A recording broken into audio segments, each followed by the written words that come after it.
हाँ जी, चलिए जी, let's start करें बेसिक अकाउंटिंग टर्म्स। तो सबसे पहले आप पूछिए जी, अगर आपको कोई डाउट्स कोई कंफ्यूजन है तो पहले वो पूछिए जी, आप बोलिए जी। मेरे को इन्वेस्टमेंट समझा दो। हाँ जी, मेरे को इन्वेस्टमेंट एक मेरे पास आया है पूछने के लिए, दोबारा से इन्वेस्टमेंट निकालने को कहा गया है। इन्वेस्टमेंट कौन सा नंबर आप बता दीजिए। हाँ जी 36। अब 36 इन्वेस्टमेंट से पहले किसी कोई क्वेरी नहीं है, राइट? बोलिए सर, पूछिए जरा, थोड़ा सा लाउडली पूछ लेना। अंकुश जी बोलिए ना, अब आप कौन पूछ रहा था पर मेरे इन्वेस्टमेंट को से? आप यहाँ से समझा दो ना सर, ये कैपिटल एप्रिसिएशन वाले में क्या होगा? कैपिटल एप्रिसिएशन, सर आप बात को समझिए, अगर हम बिजनेस से बाहर कुछ अमाउंट अगर बिजनेस से बाहर इन्वेस्ट कर रहे हैं उसे इन्वेस्टमेंट बोलते हैं। तो सर इन्वेस्टमेंट का मोटिव ये भी तो हो सकता है कि आज प्रॉपर्टी में या किसी में यहाँ पैसा लगा रहे हैं कि आज हम 20 लाख लगा रहे हैं तो कल को ये 45 लाख हो जाएंगे, 50 लाख हो जाएंगे, तो ये मोटिव नहीं होता कई बार। तो सर फिर रिटर्न ऑन इन्वेस्टमेंट भी तो यही हुआ कि हमें वो जो हमने इन्वेस्ट रिटर्न करा इन्वेस्टमेंट ये कहाँ हुआ? रिटर्न और इन्वेस्टमेंट का मतलब यहाँ पर ये है कि जो आपने पैसा लगाया उस प्रॉपर्टी में रेंट कितना आएगा, जो पैसा आपने लगाया उस पर कोई इंटरेस्ट कितना आएगा, जो शेयर खरीदे उस पर डिविडेंड कितना आएगा, उसे कैपिटल एप्रिसिएशन थोड़ी ना है। मान लो आपने कोई जगह खरीद ली पर आपको पता है हर साल वहां पे रेंट आएगा लेकिन जगह के रेट नहीं बढ़ेंगे, ये भी तो हो सकता है। तो आपने इसलिए लगा दिया कि रेंट तो आएगा चलो हर साल। तो अगर रेंट से अगर रिलेटेड होगा मान लो तो रिटर्न। आपने किसी उजाड़ जगह में जगह खरीद ली, आपको पता रेंट पे चढ़ेगी नहीं, लेकिन आप ये कह रहे हो 2 साल बाद 4 साल बाद इसके रेट बढ़ जाएंगे, तो वो आपने इसलिए लगाया कि कैपिटल एप्रिसिएशन होगी। ठीक हो गया? Yes sir. अगला बोलिए जी, और बोलिए। रिसिप्ट के दोनों के एग्जाम्पल दे दूं इसके? सर ये एग्जाम्पल ही एग्जाम्पल है सर। आपने फिक्स एसेट्स को बेचा तो आप बहुत खुश मत हो, ये पैसा आ गया पैसा आ गया। अगर बहुत खुश हो रहे तो बंदा कोई अपना मकान ही बेच दे, बहुत खुश होने वाली बात हो रही ना। तो अगर यहाँ पे कैश अगर आया तो भैया एसेट्स भी तो गई, एसेट्स भी तो कम हो गई। अब लोन, अब आपने किसी से मान लीजिए 10 करोड़ का लोन ले लिया, बड़े खुश थोड़ी ना हो गए पैसा आ गया पैसा आ गया, अरे भैया लोन लिया वापस ही तो चुकाओगे। तो कैपिटल जो कैपिटल रिसीप्ट्स है इसमें आपके पास कैश यानी इनफ्लो तो हो रहा है, मैं मना नहीं कर रहा इस बात के लिए, इनफ्लो बढ़ रहा है, लेकिन लेकिन सर यहाँ पे आपकी जो एसेट्स है या तो वो कम होगी या आपकी भी जो लॉन्ग टर्म लायबिलिटीज है वो बढ़ेंगी। हाँ, दोनों में से कोई एक काम होगा।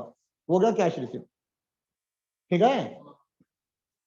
अब कंपनी ने share preference share debenture issue करे, पैसा आ गया कंपनी के पास, लेकिन लायबिलिटी भी तो हो गई इनके प्रति जिन्होंने पैसा लगाया है। फिर आज मान लो स्काइलाइट रोड की हमने जगह ली 1 मिनट के लिए, अब पता चला हर्षबंसल से हमने पता चला 30 लाख रुपीज ले लिए सर, पैसा आ गया हमारे पास, तो हम बहुत खुश हो गया सर। कैपिटल रिसिप्ट इधर वापस भी तो चुकाने हैं, फिर कैपिटल रिसिप्ट। ठीक हो गया? क्या शेयर पे? नहीं नहीं वो ठीक है, अगर डूबने डुबाने की बात नहीं करते, पाप चढ़ता है। लाइबिलिटी तो है ना सर टेम्परेरी बात का, जब तक नहीं डूबे तब तक तो लाइबिलिटी है। और कौन सोचता है डूब जाए? एक एक करके बात करिए। हाँ,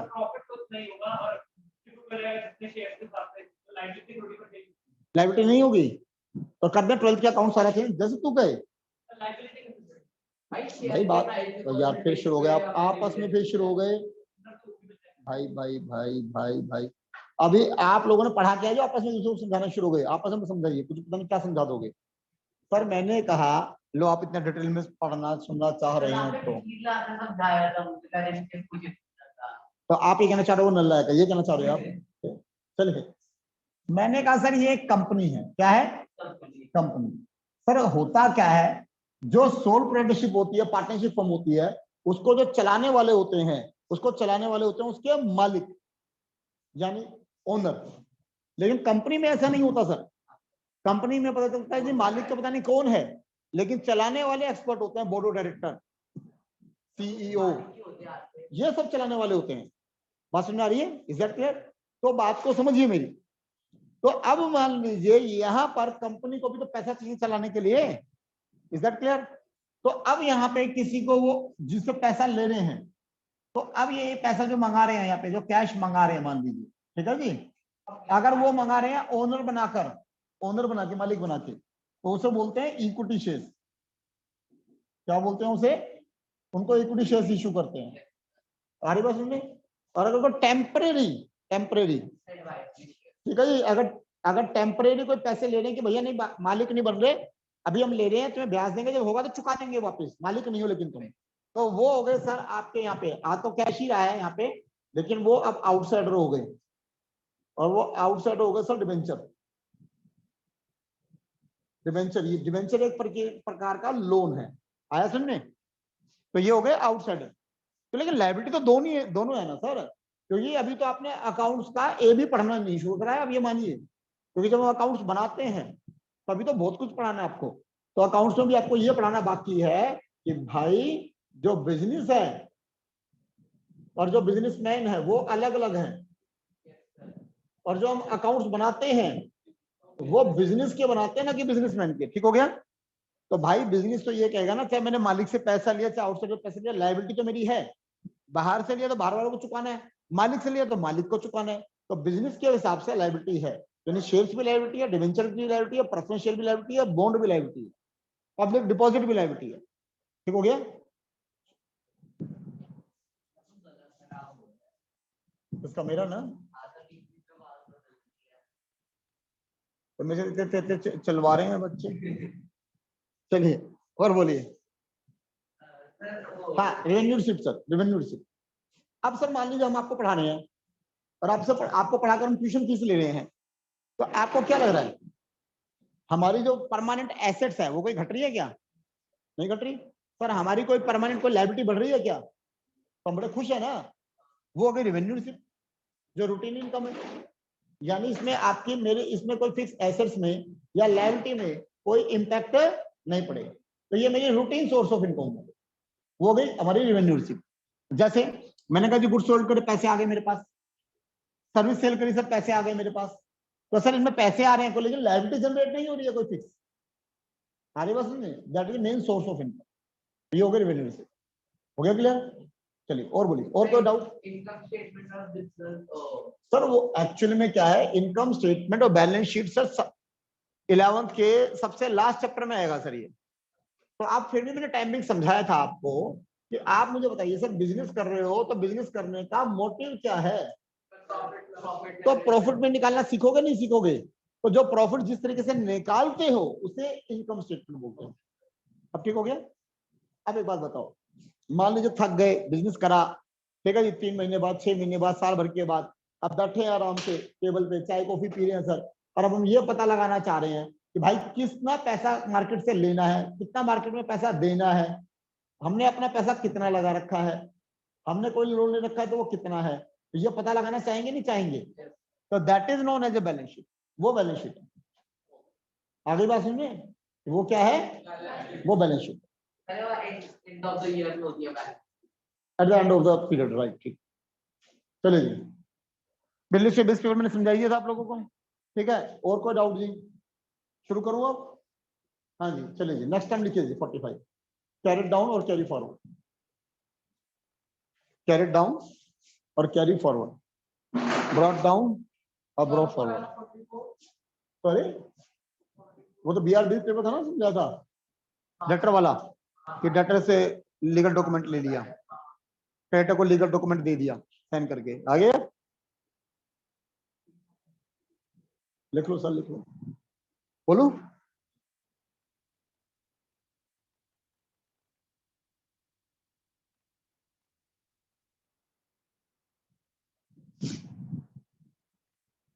सोचिए सर, अब सर हम किसी रजिस्टर वगैरह पे किसी भी चीज पे अगर हम काम कर रहे हैं, अगर हम कहीं पे काम कर रहे हैं, ठीक है जी, चलिए जी,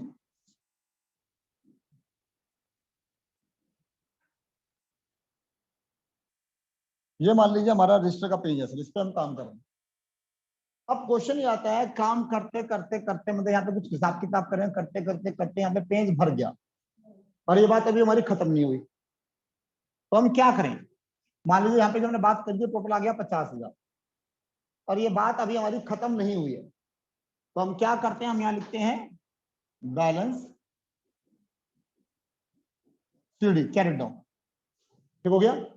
फिर जो हमारा अगला पेज आता है, अगला पेज, ठीक है जी, उसके स्टार्टिंग में लिखते हैं हम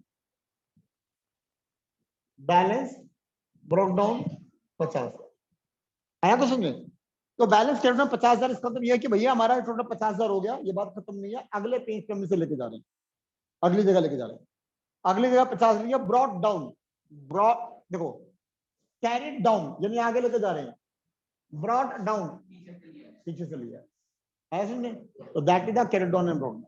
जो आपके अकाउंट्स में कोई फिगर बच जाएगी तो अगर आप उसे फॉरवर्ड करोगे तो कैरी फॉरवर्ड, ब्रॉड फॉरवर्ड ये बोला जाए, है समझे? Carry down और brought down मतलब कोई complementary document है। हाँ हाँ, नो डाउट नो डाउट, ठीक हो गया जी। चलिए जी, अगला फोलियो। अब आप मेरी बात को समझिए सर, शुरू करूं? फोलियो, फोलियो का मतलब सर क्या है? सर फोलियो का मतलब होता है पेज नंबर।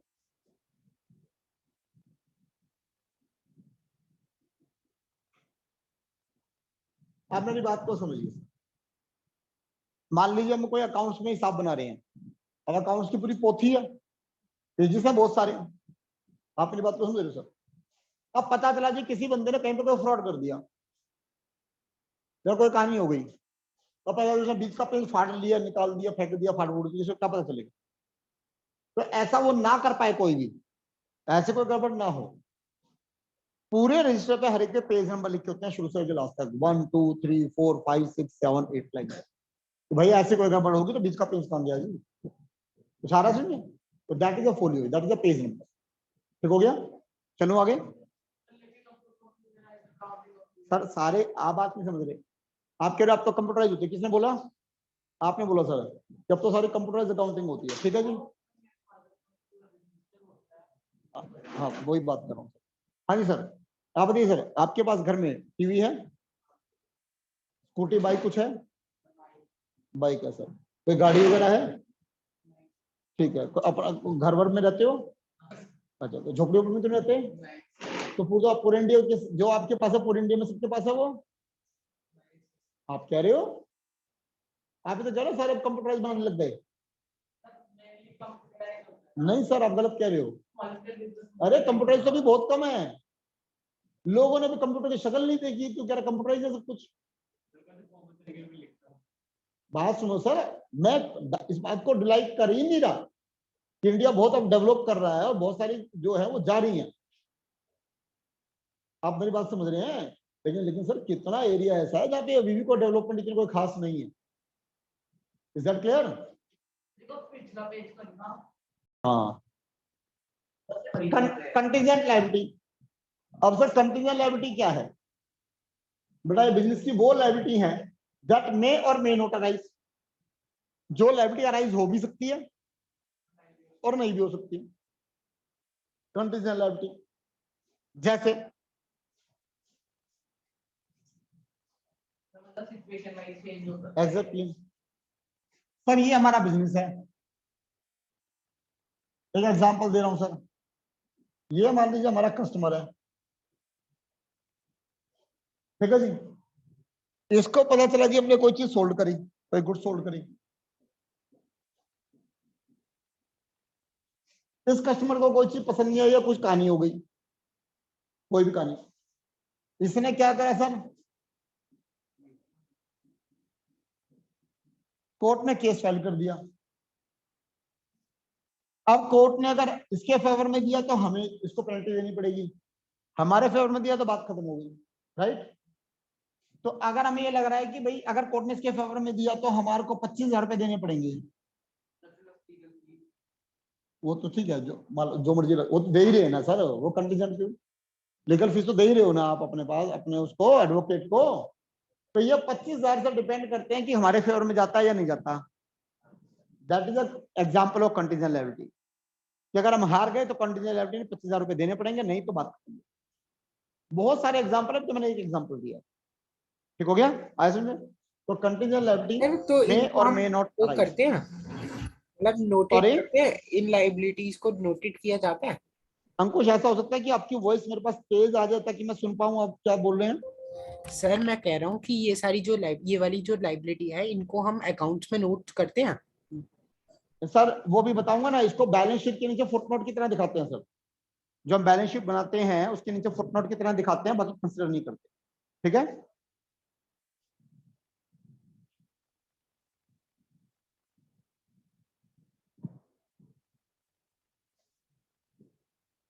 चलिए जी, अगला अब देखिए जी, पढ़िए कंटिन्यू लायबिलिटी को।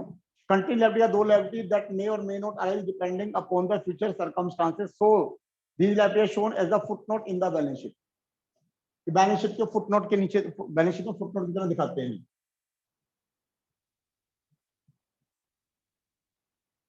ठीक है जी, तो अब ध्यान दीजिए जी, तो हमने क्या कहा, a contingent liability is a potential liability that may occur depending on the outcome of uncertain future event।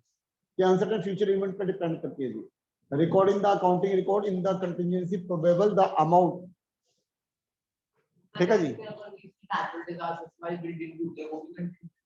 अच्छा, आपको पहले पता था कि ये होने वाला डिजास्टर होने वाला, हमारी बिल्डिंग टूटने वाली है, तो पैसा तो हो गई ना, फिर कंटीजेंट कहाँ रहेगी? वो तो होने के बाद क्या चले ना, उसके होने के बाद हम रो रहे हैं ना, फिर कंटीजेंट कहाँ रहेगी? सर तो अनसर्टेन तो इवेंट लग रहा है अभी होगी या नहीं होगी भविष्य में।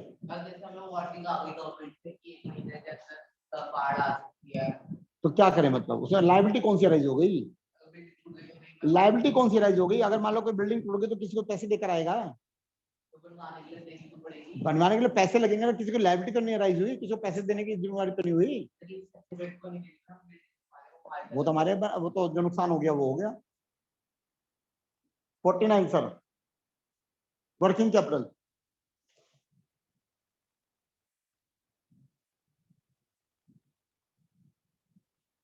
लिख लिया? वर्किंग कैपिटल क्या सर? वर्किंग कैपिटल कौन सा होता है? Routine fund. ये हमें बिजनेस में रूटीन फंड कितना चाहिए? तो सर हमें जो रूटीन फंड चाहिए वो क्या चाहिए हमें? वो चाहिए सर हमें current assets minus current liabilities. ये हमें रूटीन फंड चाहिए सर, कि जो आपकी करंट एसेट पढ़ा चुका हूं मैं आपको, करंट लायबिलिटी पढ़ा चुका हूं आपको, तो जो बचेगा वो आपको इतने वर्किंग कैपिटल, यानी इतना आपको रूटीन में फंड चाहिए सर।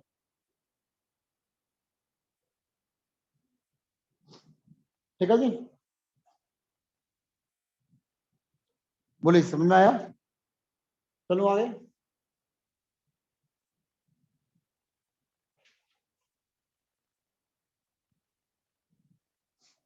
चलिए जी, चलो आगे।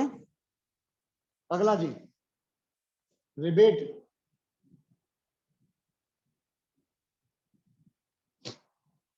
अब क्वेश्चन है जी, रिबेट क्या है?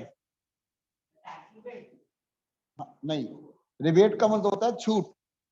जैसे मान लीजिए एक मिनट के लिए कोई चीज हम टाइम से पहले, ठीक है जी, पे कर रहे हैं, फॉर्म ऑफ डिस्काउंट ही है, व्हेन पेयर हैज टू पे less amount due too early payment, rebate. ठीक है जी। सर तो कैश डिस्काउंट में भी तो यही करते हैं। हाँ, आप कह सकती हो कुछ like that cash discount, you can say.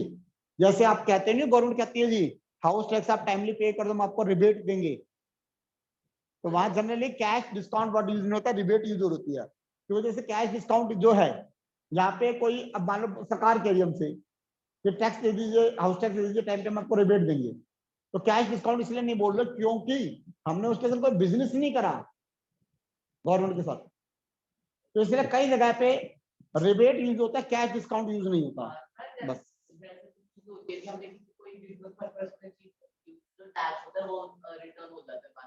हाँ, कह सकते हो, कह सकते हो सर, लेकिन वो टैक्स रिबेट है, ये खाली रिबेट है।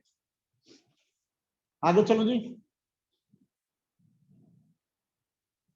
अगला लिखिए जी, 51 एंटिटी।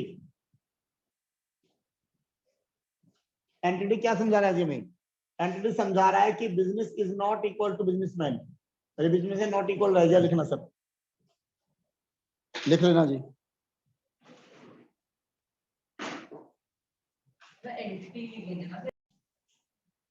अरे जो मेरे पास नोट्स है ना, उसमें इन नॉट इक्वल का सिंबल आ रहा है, इसमें नहीं आया कि ये फोन पढ़ नहीं पाया हुआ। नहीं, अरे टाइपिंग हाँ। तो सर एंटिटी, तो हम ये कह रहे हैं जो हमारा अकाउंट्स है, अभी मैं थोड़ी देर पहले ही बताया आपको कि बिजनेस और बिजनेसमैन दोनों को अलग मानता है। बिजनेस और बिजनेसमैन दोनों को क्या करता है? अलग मानता है। और वो कहता है जो हम अकाउंट्स मेंटेन करेंगे, किसके पॉइंट ऑफ व्यू से मेंटेन करेंगे? बिजनेस के पॉइंट ऑफ व्यू से। ठीक हो गया? इसी बात पे एक चीज बता रहा हूं, देखता हूं आगे आएगी प्रैक्टिकल में आप कितना याद रखते हैं। सर मैंने कहा ये बिजनेस है सर,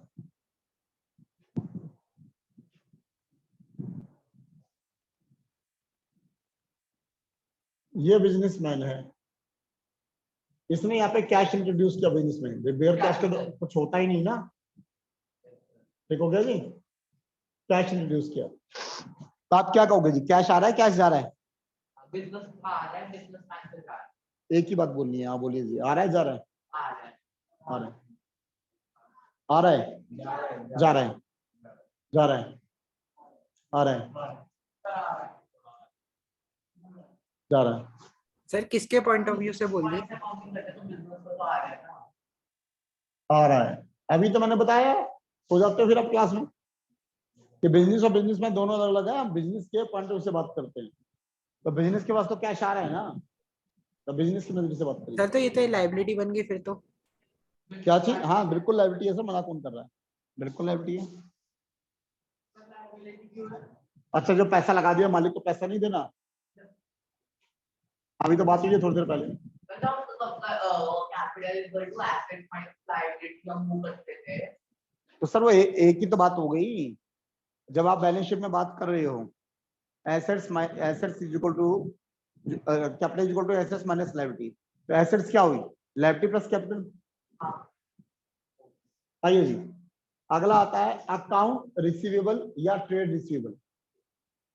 अगला कॉन्सेप्ट क्या है? अकाउंट रिसीवेबल या ट्रेड रिसीवेबल।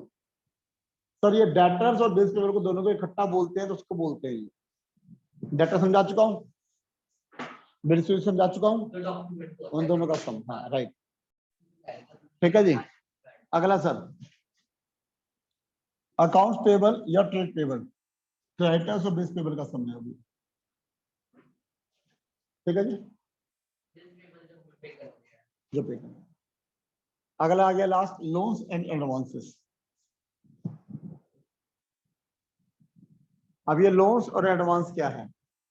और लोन्स एडवांस का मतलब ये है कि मान लीजिए ये हमारा बिजनेस है, अब हमने किसी को लोन दिया है, पहले तो लोन लिया था, अब हमने किसी को लोन दिया, अब हमने किसी को एडवांस दिया, होता ना एडवांस टू सप्लायर, भाई किसी से सामान खरीदना है तो हो सकता है ना सप्लायर को एडवांस मांग ले हमारे से, पॉसिबल है नहीं है? आज हम सप्लायर को कहते हैं ला भाई 1 करोड़ का माल दे दियो, उसने अच्छा बाबू जी, वो सारा बनाने लग गया, कहाँ से लोन ले लिया, कुछ ले लिया, कहता भाई साहब बना दिया ले लो, नहीं मूड नहीं है अब, तो मर गया बेचारा। तो इसलिए कई बार सप्लायर कुछ एडवांस ले लेते हैं ना कि हाँ जी 1 करोड़ का माल बनाना है, ठीक है जी लाइए जी 40 लाख रुपए एडवांस, भाई उसके बाद तो मना करेगा तो तेरे तो 40 लाख जाएंगे, मेरा भी नुकसान होगा वो होगा, तो तेरे तो 40 लाख जाएंगे, ठीक है। चलिए जी, हो गया क्लियर सर? चलिए जी, लगाइए दिमाग सर, आपके सामने क्वेश्चन है सर अभी, ठीक, from the given balance sheet, ये बैलेंस शीट देखो, अब देखो सर ये बैलेंस शीट दिख रही है आपको, अब बैलेंस शीट समझ लीजिए ना, बैलेंस शीट का कांसेप्ट भी जो आप कह रहे थे मुझसे, वो पैसा तो हमने बाहर दे दिया है, उसके बदले हमारे पास पैसा वापस आएगा, कोई और सर्विस कोई गुड्स वापस आएगा। सर पैसा मान लो लोन दिया है, पैसा पैसा वापस आएगा, एडवांस दिया तो जो सामान मांगा है वो आएगा। आइए सर, बैलेंस शीट इस प्रकार से होती है सर, दो हिस्से होते हैं, एक लायबिलिटीज और एक एसेट्स, ठीक है जी। अब ये सारे बिजनेस के हिसाब से है, अब बिजनेस के पास सर ध्यान दीजिए सर, कोई लैंड है, बिल्डिंग है, प्लांट है, furniture, goodwill, patent, data, trademark, ये सब क्या है? एसेट्स हैं उसकी, बात तो सही है। अब लायबिलिटीज के नाम पे, लायबिलिटीज के नाम पे ये क्या है? कैपिटल, कैपिटल किसने लगाई है? मालिक ने, ओनर ने, लेकिन है तो लायबिलिटी। ये अब क्रेडिटर, बैंक और ये सब ये किसने लगाया? आउटसाइडर ने। सर जितना बैंक ने पैसा उससे ज्यादा निकाल लिया तो बैंक का बैलेंस नेगेटिव हो गया, हाँ बिल्कुल हो सकता है, करंट अकाउंट में बिल्कुल पॉसिबल है आज में सर, तो that is the balance sheet. अब जल्दी से आप क्या करेंगे सर इसके अंदर, ये लीजिए, अब आप उसके में कैलकुलेट करना है sir, current assets, tangible assets, intangible, calculate करके बताइएगा जल्दी से, निकालिए।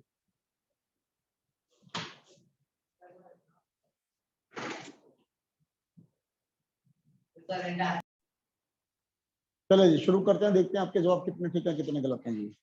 सर करंट एसेट्स कितना अमाउंट आया बोलिए? हाँ जी सर, करंट एसेट में सर डेटर, हाँ जी डेटर, स्टॉक और कैश, तीन चीजें आएंगी सर, कितना हो गया सर? कितना आ गया? 95 कैसे हो गया? 90 90,000 current assets 90,000। Tangible assets land, building, plant, furniture, tangible कितना आ गया जी? पक्का कैलकुलेशन ठीक है?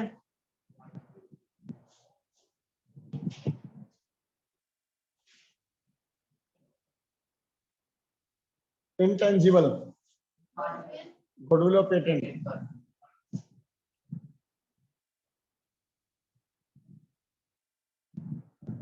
Non current liabilities bank loan 88,000 जो लायबिलिटी आपको एक साल में नहीं चुकानी। कैपिटल हमारी कौन सी टाइप की लाइबिलिटी सब इंटरनल लायबिलिटी होती है। इंटरनल लायबिलिटी है? उसको पे करना। हाँ। कभी current liability sir creditors bank over और आउटस्टैंडिंग कितने हो गए सर? 132।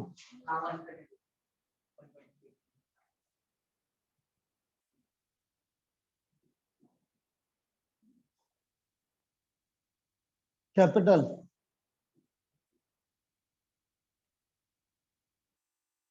₹5 लाख। वर्क क्या आएगा?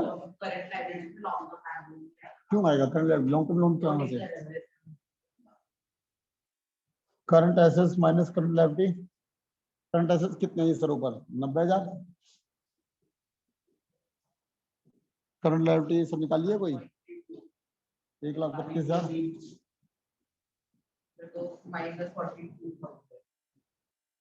माइनस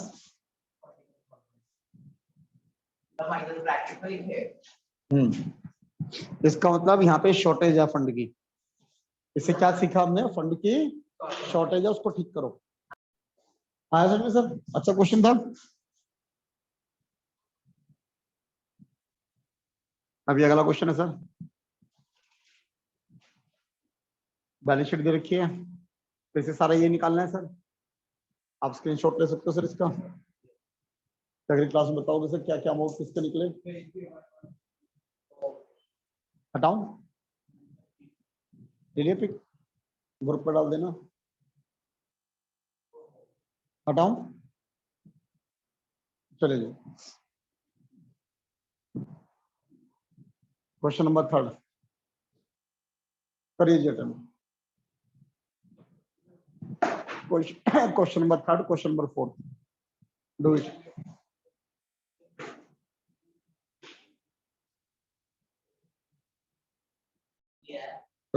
चलिए जी। उसने कहा रिवेन्यू सार्थक डील करता है इलेक्ट्रॉनिक गुड्स में 30 एलसीडी सेट बेचे सर। उसने खरीदे तो 25,000 के, बेच दिए 35,000 में। 4 लाख अभी उसको रिसीव्ड जो है state the amount. Okay fine. अब देखिए जी रेवेन्यू। रेवेन्यू मैंने क्या कहा था? जिस चीज का आपका main business sale of goods sale of service बताया था। तो इसका मतलब ये हुआ कि आपने 30 यूनिट सोल्ड करे 35,000 के हिसाब से 10,50,000 सर। रुपीज का सिंबल लगाना मत भूलना सर, नंबर उड़ते हैं पहले बता रहा हूं सर। अगर आदत नहीं है तो आदत डाल लीजिए। अगला जी cost of goods sold sir 30 उसने खुद ने खरीदा 25,000 के हिसाब से कितना हो गया? Sir profit revenue minus cost minus कर दिया सर 3 लाख। बताइए जी ठीक है गलत है आपका जवाब? सर कितना अमाउंट मिला वो तो डेटा से अमाउंट मिला ना, उससे क्या मतलब है? कंफ्यूज करने के लिए दिया, मतलब पैसे मिल गए इतने बाकी उधार है।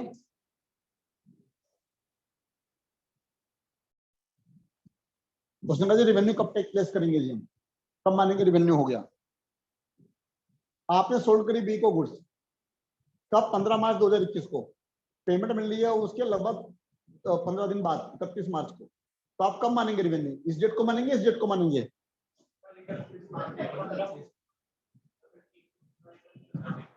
को बेच तो दिया ना, हमारे पास पैसे आ जाएंगे, ये सोच समझ के बेचे तो 15 को कर लेंगे। That absolutely right. 15 मार्च माने जाएगा। है ना सर? बिल्कुल। अगर आप 31 मार्च कह रहे हो, तो अगर आप 31 मार्च को रेवेन्यू अगर रिकॉग्नाइज करना चाहोगे और बाद में भूल गए आप रिकॉग्नाइज करना, तो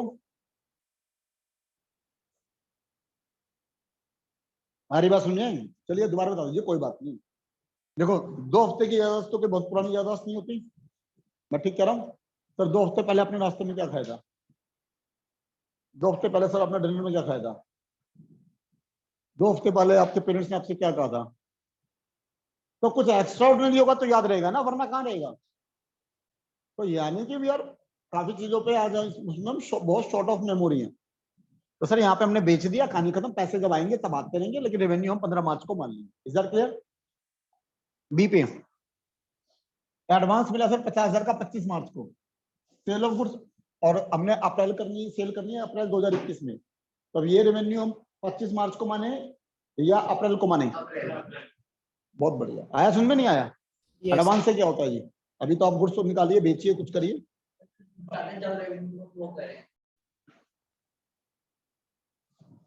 चलिए जी, हो जाइए शुरू। कौन सा ट्रू है कौन सा फॉल्स है? लिखकर ट्रू और false.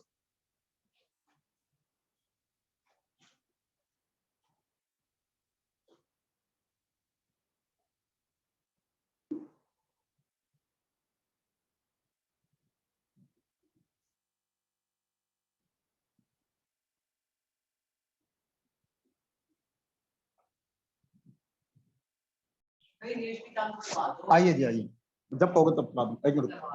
Assets represent amount due to outsiders, कि एसेट्स जो रिप्रेजेंट कर रहा है कि कितना अमाउंट ड्यू है आउटसाइडर से।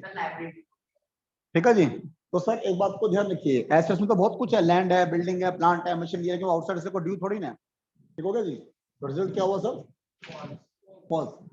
Current asset are assets which can be sold out in a year. Okay, चलिए। Any asset which does not have any physical appearance, neither it can be touched nor it can be seen, known as tangible. Intangible होगा। आप reason के बाद अगला word डाल सकते हो sir, क्यों ऐसा। ठीक, अगला assets gifted by nature are called wasting assets. True. Fictitious assets are those expenses.